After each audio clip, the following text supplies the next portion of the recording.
Good night, fellow punters. The clock on the wall says exactly 11 p.m. on Friday night. Bit later than I had planned, but I was doing umpire duties again tonight in a Division 1 league match. So it's great to be asked and it's great to be able to do it. The legs are beginning to go a little in my body, so we'll have to continue to do it as long as we can, because one day we will not be able. Enjoyable to get out and meet people, especially at half time. Nice cup of tea above in our crockery, and great to meet people from different clubs and some of the players afterwards, and but a nice chat. I love getting out of that. It's like going racing in GA. It's great to get out. We made £1 today. I always say if you're making £1 you're not losing £1. We got off to a great start again with Revich. Similar to yesterday, Jim Crowley didn't panic. Horses for courses. It was the same in the second race. Horse that won the second race had won last year in Chester. So whatever it is about the Chester Air, if they're good at it once in it, they'll be more than likely can do it again. He went out to 6-1 today. I dabbled at him again. I was on 5s last night, and he came into 9-2. So grand each way price. Grand to be getting the first winner, because you're playing with their money. Then you're for fear people might go chasing. I thought with Mutjaba, why did Crowley switch? He nearly lost enough by switching inside instead of when he made his run that time. Why did he keep coming on the outside and try and collar Point Lonsdale on the outside as opposed to cutting on the inside? He only went down by a neck. And he was 9-2 last night, 5-1. We had 2 great runs in the 2 mile 2. We led at the turn for home, but we ran out of petrol. And the horse that won it was my first selection, former, that we won on the November handicap on Meteor. But I just thought the other might get first run. And then as it took the turn for home, I said, "Begad I was right." But then begad I was wrong. Meteor and Safi Osborne got up on the line. That was 10s yesterday as well. And Just Us was the other one. He gave it stick on the turn for home, but ran out of diesel as well. Dirty diesel, dirty petrol. Anyway, try and get a couple for tomorrow. Trying to play a safe tomorrow, a couple each way horses. Oh yeah, Razio was the nap today. That hosed up 2-1. I think it was 7-4. Buick. I like Buick, and he doesn't complicate things. Anyway, hope I don't complicate things now. I've 2 at Ascot, 2 at Haydock, 1 on the Goo, and 1 in Warick.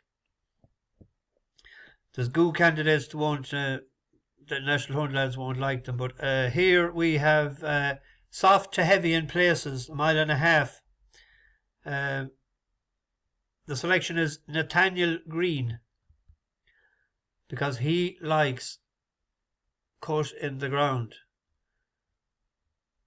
Is by Nathanael. Nathanael liked it hot deep as well. But he started off last year.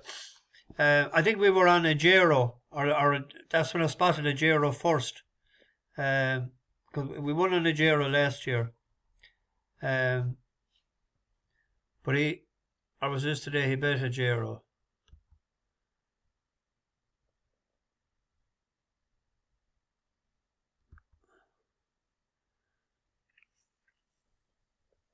I was rushing a bit there now with videos, so you have to excuse me. Excusez moi tonight. The rear, 3 furlongs down, Luminous Light, Lost Gold with the pace quickening, Nathanael Greene into a closing third, Ajero making good headway on the outside, just over a quarter of a mile to go, Luminous Light, Lost Gold now ridden, Nathanael Greene likewise, Ajero keeping on strongly down the outside, the leading quartet have gone clear, Luminous Light from Nathanael Greene, Lost Gold is weakened, but Ajero is keeping on, it's Luminous Light over on the far side. outside with a narrow lead over Nathanael Greene, and a Gero down the outside. Nathanael Greene getting up in the centre near the finish. Nathanael Greene, a Gero. That was on ground that he wouldn't have been just as good on, but he handled it adequately. But he won then in July on I think we were on him that day in Haydock. Went off favourite for the November handicap. Ran terrible. Ran as if there was something wrong, because in his prep run he had behind Post and Prestonage he had looked at it was being a plot job. So has won first time out before goes well enough fresh. Haggis has them fairly forward, like he'd won yesterday, and he had Mujabi was ready to rock today, like, so I'm hoping this will be ready to go tomorrow. That's the first one at Ascot. The other one at Ascot is the Victoria Cup. Now, this is a dilemma, because the draw, I think it was 2010 and 2011 were the last two winners that was in a single digit. If I remember, it was stall 2 and stall 7. My choice for this race, I had it picked out all week. I'm going to stay with it. But it's drawn 7. Baradar. This was third in the Lincoln. And that race has thrown up winners like Revich, that won today, was 9th in that, wasn't it? But it used to be with Roger Very and went to Johnny Murta. Back then it beat Biggles in November. Biggles was an old horse that done us a couple of turns last year. But in the Lincoln, Al Muber went off favourite. That has won since. Revich has won since, and Boardman ran pretty well. Toshizu was third since. That went off at 50-1. Majestic ran pretty well since as well. So he's in the purple colours over towards the right hand side. He hits the front about inside the furlong pole. Al Mubir shaken up, and on the near side, Awal is absolutely cruising. Majestic is trying to get into it as well, but it's James Doyle and Awal who strike the front. He's with third just from under the right, 2 furlongs second from left the to right go. now. Down the centre, Empire State of Mind. Majestic Baradar is swinging off the bridle down the centre in the purple colours. They race up towards the final furlong. It's Awal and Baradar. Great Guardians running on over on the far side. Just 100 yards left to go. Migration from nowhere up the inside rail. Migration beginning to stay on the best. And Migration, the top weight, comes storming through under Benoit de la Sayette. Finished third there. But if you look where the winner was, he was in 12. Second was 17. Majestic was in 15. Almubert was in 10. And Baradar was in stall 4. So he still got into a prominent position, even though he was drawn on the wrong side. So hopefully tomorrow Kevin Stott will be able to employ sort of similar tactics, cruise into the race, and if there's drawn high, I'd be very, very sweet on it. But they're paying 6th place, I think, isn't it? Most of them are 6, 1, 7, and it's 6-1, 7-1, 13-2. So an each way shot. The other stablemate is Totally Chairman. That was over in the Irish race behind Latam.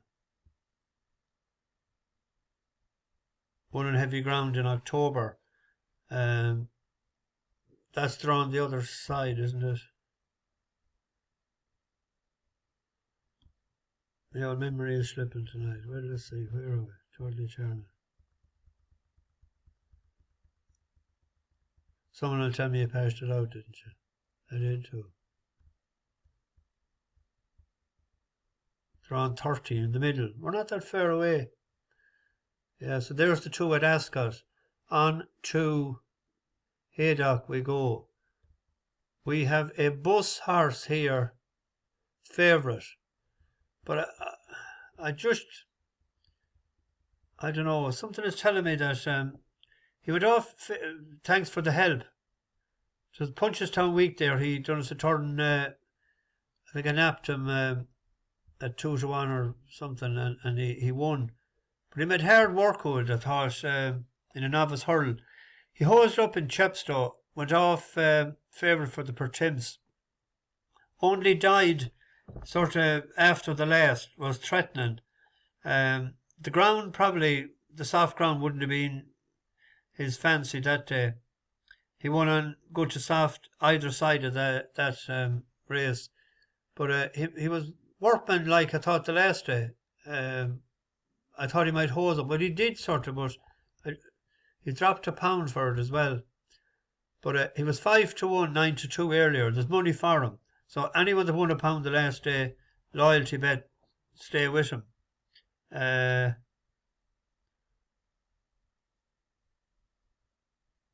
did I? Yes.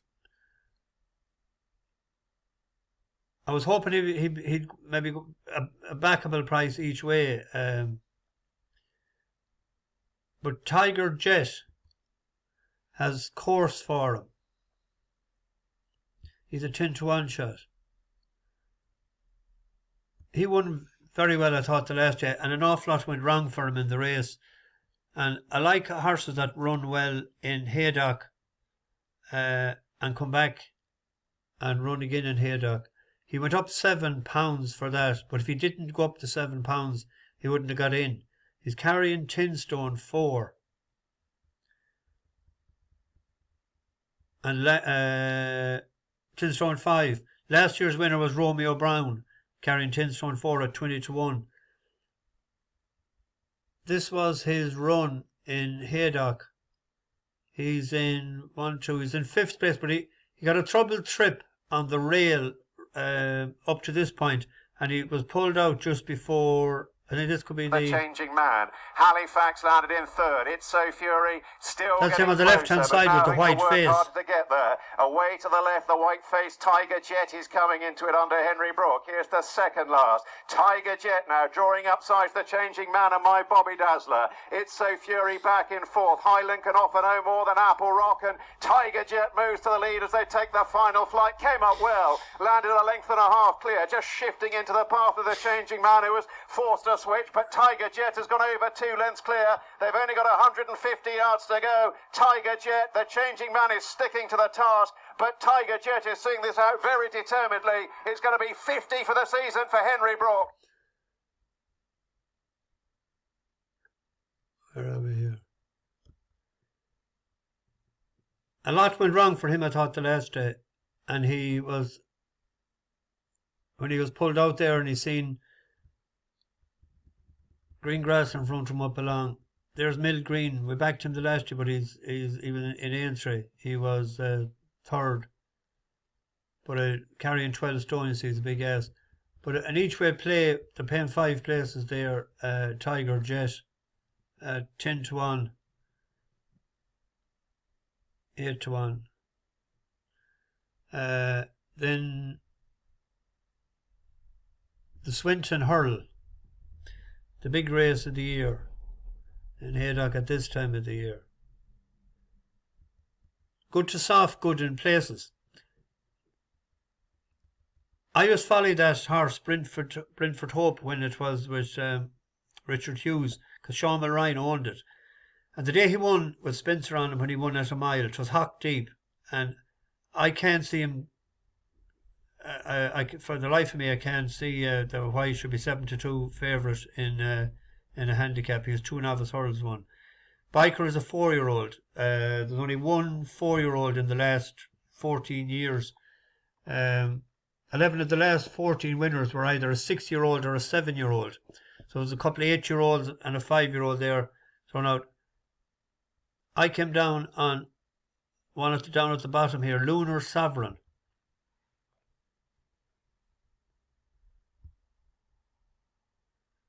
Has switch yards from Fergal O'Brien to Dan Skelton. This could have been a plot job. I'm hoping it is. He done all right in a couple of races. He won, and he was rated 130 down to, it was 125. What is he here? 122. We'll just have a look at his last run. They weren't too busy.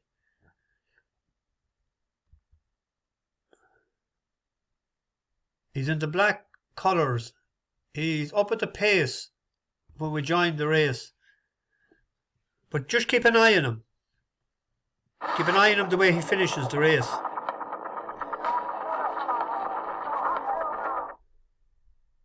Icon upsides jumping 3 out, then Dearmark. That's him on the left. Sovereign being produced on the outside. Share becoming a shade out pace. Zambezi Fix making an effort right up the inside as they jump 2 from home. Hardy to Soy. Touchdown in front of Soul Icon. Lunar Sovereign. Dearmark up the inside going strongly. Now switching to the outside of the leader. Hardy to Soy. There's still only 5 lengths between virtually all of them bar Athol Street as Dearmark moves up to challenge. Hardy to Soy closing in on the last. Take It Easy and Zambezi Fix are not done with, but Dearmark led and blundered badly and has come down at the last. Take It Easy's left in front now from Hardy to Soy. Shared is staging a rally. Rath McNee's finishing off well, but Take It Easy goes on to win.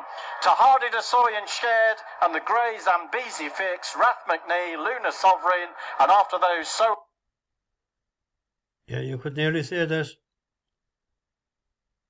Larkin Williams was taking it easy as well.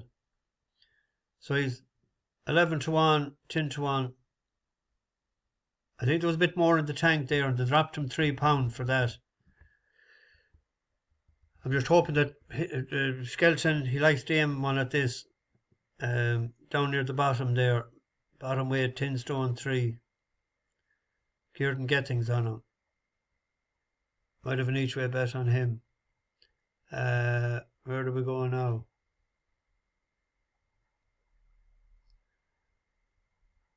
Lingfield on the go. We have a very interesting Group 3 fillies race here. Highest rating in the race is Sacred. Has never ran on the go before.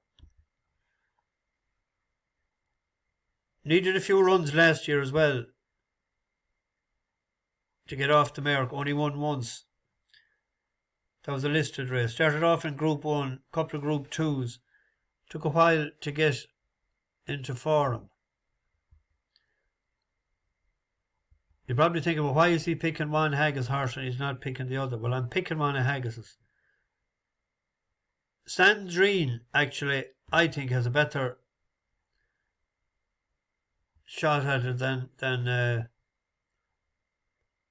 because it won first time out on the go in Kempton, and last year ran in 4 Group 1s and 2 Group 2s. It won a Group 2 in Goodwood, but I think it's better at a mile. That leaves us with a horse that we backed before in Lingfield when it won, that is down the last day. But I was looking back at the run again and it was on soft ground, and a horse that wins 5 on the all-weather out of 7 and is placed, that's top of the ground. So the ground was totally against it, and it's 2 for 2 in Lingfield. It won when it was rated 75, scooted home last April, and then in Lingfield on the 27th of October when it was rated 100. This was a listed race. It picked up and whoosh. Snooze and You Lose from Rosemary in Time into the final bend. Cronell, Mabadra half length down. Roma Miss with every chance, 3 wide. Followed by Oscula, Isola Ross around the inside. Then International Angel running on. Crystal Caprice is now beginning to find her stride. And Queen Aminatu down the outside, blasting home in the Oppenheimer colours and sweeps past a lot of them. And Queen Aminatu clearing away to win the Fleur-de-Lis in impressive. It won then in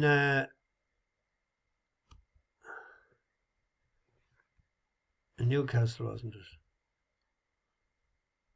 Yeah, it was impressive. So if we throw out that the last day,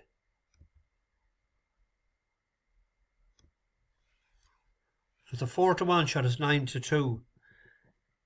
You could even back it each way at that price and hope that the other ones don't act on the surface or aren't fish enough. That's what I'll be doing at 9-2, because even if you finish a second or third, you're still nearly getting your stake back. At where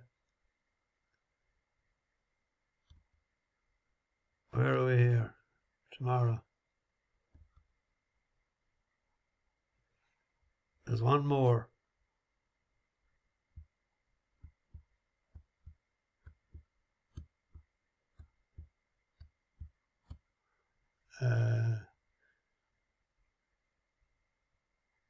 We backed this horse the last time it ran. What was his money for it? It was 2-1 earlier. Wiseguy.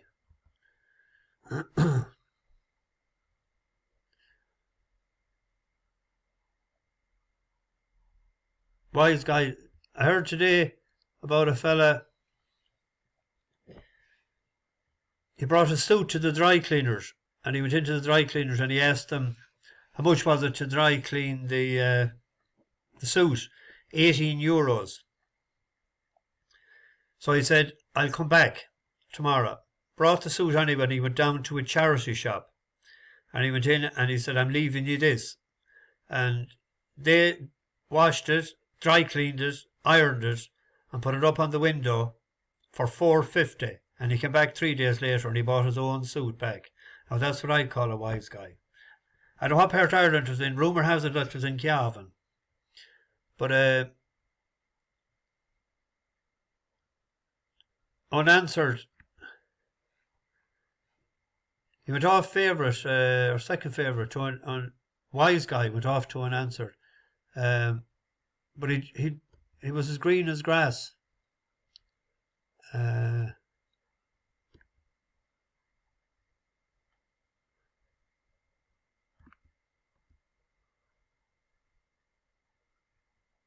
I thought I had a video of it.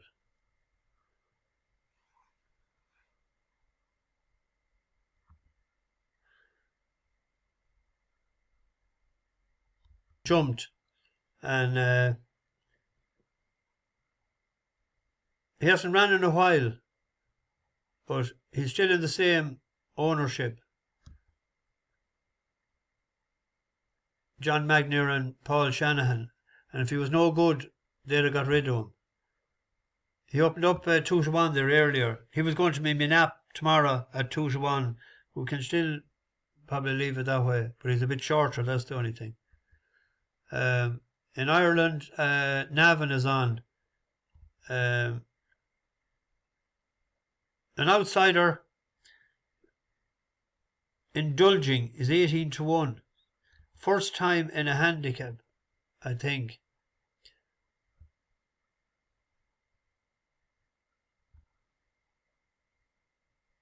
No, he's not. It's first time at this distance. But in a maiden the last time in Bellewstown, he was fourth behind Star Kissed. We looked at that video the other day because Douglas DC was second. And he was only 5 lengths behind him and he's rated £10 lower. At 18-1, if the handbrake was off him tomorrow, he might have a shot 5 places. Helen Walsh, Ted's wife, he's given up the television now, so he might have more time to train winners. He might be an outsider. Billy Lee riding for him tomorrow.